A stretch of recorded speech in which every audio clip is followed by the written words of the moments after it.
Applications of systems of equations. So what we're going to do is we're going to be writing equations to represent real-world problems that can be used with solving a system to find their solutions. So today we're going to focus on writing these systems of equations, not necessarily solving them. So we don't want to know what the actual solution is. We just want to write a system of equations that could be used to find the solution later on. So to do that, let's review. So slope-intercept form is one way that we write linear functions. And so m is our slope of our problem. And we can usually find this in the word problem by finding per, each, or every. And b is our y-intercept. And in word problems, we can usually find this by looking for the beginning value. Sometimes it says starting value, and more often than not, it likes to use initial. Then we have standard form. So for standard form, the value of C is the total in your problem. A is going to be the rate of the X variable. And B is actually the rate of the Y variable. Okay. So let's go ahead and get started. Here are some general steps if you'd like to pause the video and read them, as well as some general forms that usually work for most problems. So if you look at number 1 and 2, total number, total value kind of problems. So number 1, Mel Ting sells pints of frozen yogurt for $4 each and gallons of frozen yogurt for $7 each. One day, Mel sells a total of 50 containers of yogurt for a total of $287. Write a system of equations that can be used to determine the pints and gallons of frozen yogurt that Mel sells. So the first thing we need to do is figure out what the heck our variables are, and that's always found in the question. If it asks you to find it, that means you don't know it, which is why it's a variable. So it says determine the number of pints and gallons of frozen yogurt that Mel sells. So that has to be my variables.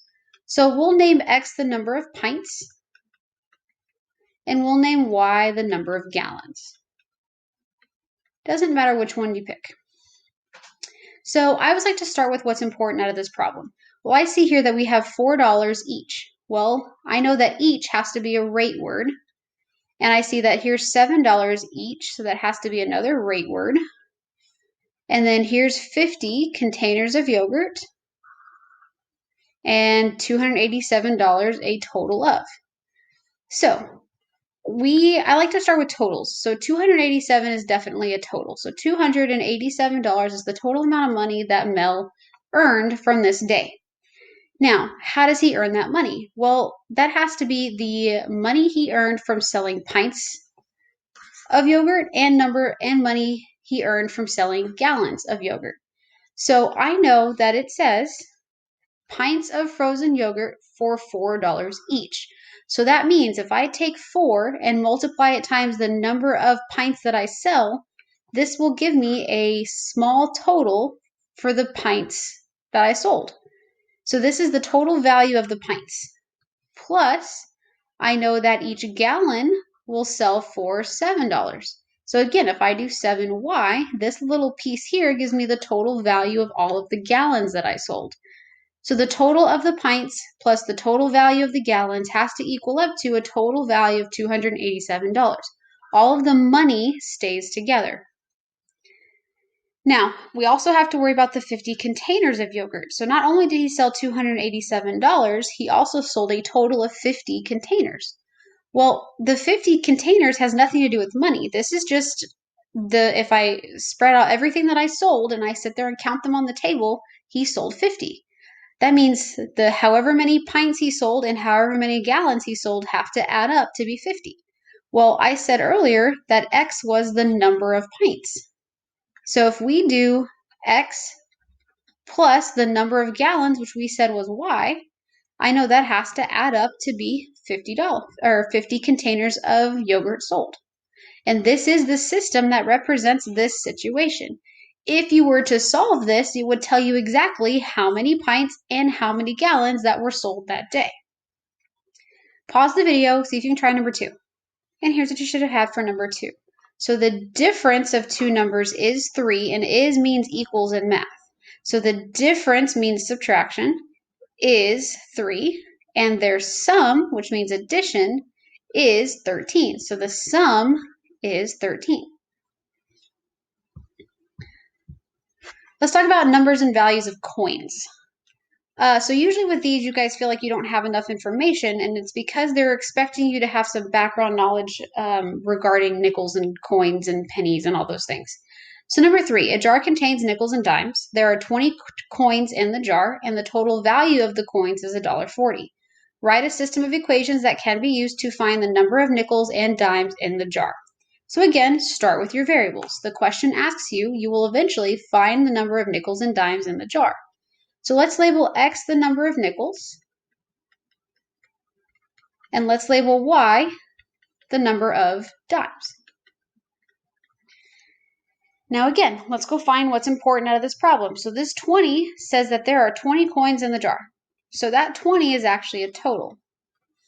I know that the total value of the coins is $1.40. So again, I have two totals here. Totals are the easiest thing to work with.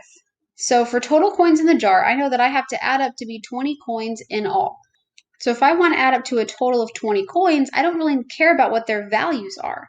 I just want to know the number of nickels plus the number of dimes equaling up to 20. So that's simply X plus Y, because I labeled X as the number of nickels and Y as the number of dimes. Now for the second total, that $1.40, now we're worrying about value. So it's not enough just to say the number of nickels plus the number of dimes anymore, because I need their value. Well, to find the total value of all the nickels in this jar, you're going to have to multiply the number of nickels you have times the value of a nickel, which in this case is 5 cents, so 0.05. Similarly, plus the dimes, you're going to have to multiply the number of dimes you have times the value of a single dime, so 0.10. So in this case, you've got two equations. You've got one equation that builds everything about the number of coins in the jar, and the second equation is all about the value of the coins in the jar. So number 4 is similar. It says Mark has $3.25 in quarters and dimes. He has 5 times as many dimes as quarters. Write a system of equations that can be used to determine how much of each type of coin Mark has. So again, how many of each type of coin? So let's go ahead and label X the number of quarters, and we'll say Y is the number of dimes. As always, look for a total. So I know that it says he has $3.25. That is a total amount of money that Mark has. So if we're talking about value, I cannot simply say X plus Y, because I'm talking about value of coins. So if X is the number of quarters, the value of those quarters will be multiplied by 2.5, and that's going to give me the total value of all of my quarters. Then 0.10Y will be giving me the value of all of my dimes. So the value of my quarters plus the value of my dimes equals the total value that you have. The next piece of this is a little bit different. It says he has 5 times as many dimes as quarters. So there's not a total, there's not a beginning value. This is a comparison. And so when you have these comparison problems, they're set up a little bit differently. Basically, it's set up as the thing that you have more of equaling to all the math. So whatever item there is more of will be equal to all the mathy stuff. How many more? How much more? And so ask yourself, 5 times as many dimes as quarters. What does he have more of, dimes or quarters? So the dimes is the item that he has more of. So that means your equation will start out as Y equals dimes equals. Now, how many more? Well, that's this part. 5 times as many quarters. So this part here, this is that math part that I was talking about earlier. How many more dimes? Well, 5 times as many quarters. And the way we write 5 times quarters in math is simply 5x, 5 times the quarters. So this second equation says the dimes are equal to 5 times the quarters. And this, in this case, this is your system of equations that could be used to find the number of quarters and the number of dimes. Let's look at these number comparisons one more time. So I'm actually going to start with number 6. So number 6 says Miss Kitts works at a music store. Last week she sold 6 more than 3 times the number of CDs that she sold this week. Miss Kitts sold a total of 110 CDs over the 2 weeks. Write a system of equations that can be used to find L, the number of CDs she sold last week, and T, the number of CDs she sold this week. So again, start with your variables, and this time it actually tells us what the variables are. L is the number of CDs she sold last week. So L, number of CDs last week. And it says T, the number of CDs she sold this week. So T, number of CDs this week. And now we need to write our 2 equations. And so again, find a total if possible. Totals make things a little bit easier. So it says that she sold a total of 110 CDs. So that means the CDs she sold last week plus the CDs she sold this week has to equal up to 110 total CDs. The second equation is a little bit more difficult. So here's where the second equation comes from.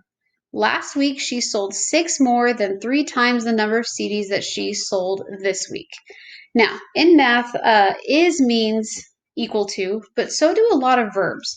So since it said last week she sold, there's your equal sign. Last week we said was L.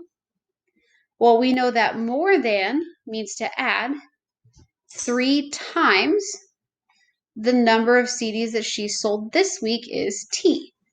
So you have your equation right there. The only thing we need to be careful of are 2 words. We need to be careful of the words more than and less than, because these are actually what I like to call flip words. The order of the English and the math is actually backwards. So since in English it says 6 more than 3 times the number of CDs this week, this is actually what comes first. So last week she sold 3 times the number of CDs this week plus 6. Your order is backwards. So the more than is in the middle, but the 6 is actually last and the 3 times piece is actually first. So that's why they're called flip words. When you see less than, it really makes a difference what order you write it in, because subtraction, the order matters. I want you to pause the video, try out number 5.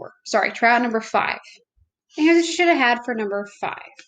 Combined total of 55 hours, and then the comparison equation, Michael worked 5 more hours than Andy. Let's look at 2 options or deals. So number 7, it says a scuba diving resort hotel offers divers 2 plans. Plan A gives 3 nights of lodging and 4 dives. Plan B gives 5 nights of lodging and 8 dives. An updated price list shows that Plan A costs $440 and Plan B costs $780. Write a system of equations that can be used to determine the cost of staying for 1 night and the cost of 1 dive. So again, find your variables, determine the cost of staying for 1 night, so that's one of our variables, cost for a night, and the cost of 1 dive. There's your other variable, cost for 1 dive. Now, this one's slightly different because we still have 2 totals here. So my first total that I see is it says that Plan A is going to cost me $440. So that $440 is definitely a total. Now, how do we get up to that $440? Well, that's only the Plan A stuff. And so if we look further back, it says Plan A gives us 3 nights of lodging and 4 dives. Well, the total cost for my 3 nights of lodging is going to be the 3 nights that I stay times however much it costs per night, plus the 4 dives that I'm going to be doing times however much it costs per dive. And so your first equation is all about Plan A, which means my second equation is going to be all about Plan B. It says Plan B costs $780. And what is included in Plan B is it gives you 5 nights of lodging and 8 dives. So trying to find the cost here, you're going to take 5 times the cost for 1 night plus 8 times the cost for 1 dive. And so the second equation is all about Plan B. So instead of splitting this up as far as number, money, this was split up as far as Plan A was one equation and Plan B was another equation. For number 8, I'm going to help you with your variables, and then you're going to write the equations on your own. So number 8, Ashley is comparing two gym memberships. Gym A has a startup fee of $15 and charges $10 per month. Gym B charges $5 per month but has a fee of $25 to start the membership.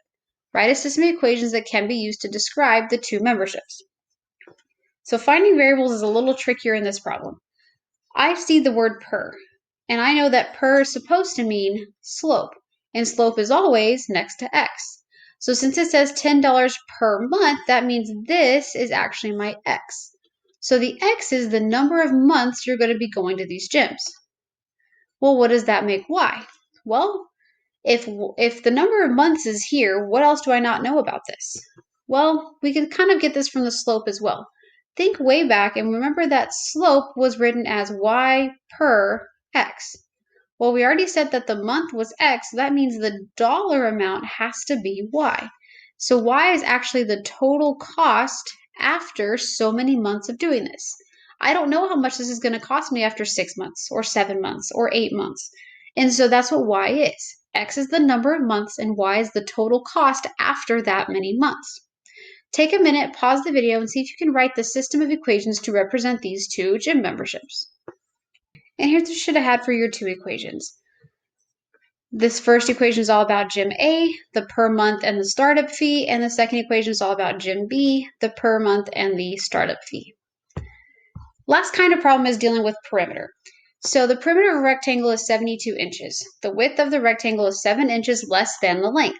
Write a system of equations that can be used to determine the length and the width of the rectangle.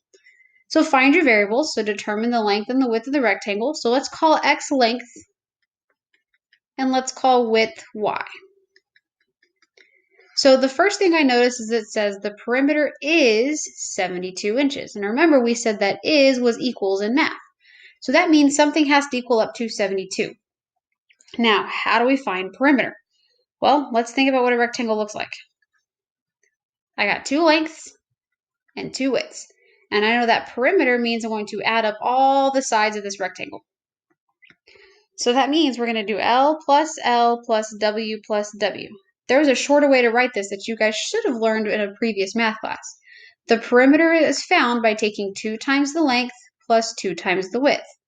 Well, according to my little problem here, the perimeter is 72 inches. So this right here is 72. I just don't know this piece to the right. So it's 2 times the length, which I have designated x, plus 2 times the width, which we have designated y.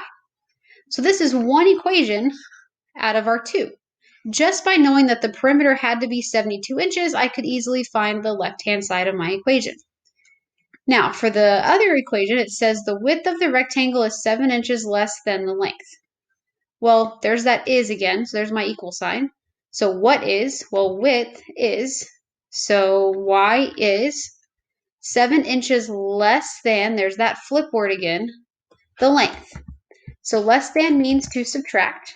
I know that the length is x, and this is going to be a 7. But since this is a flip word, the x comes first and the 7 comes last.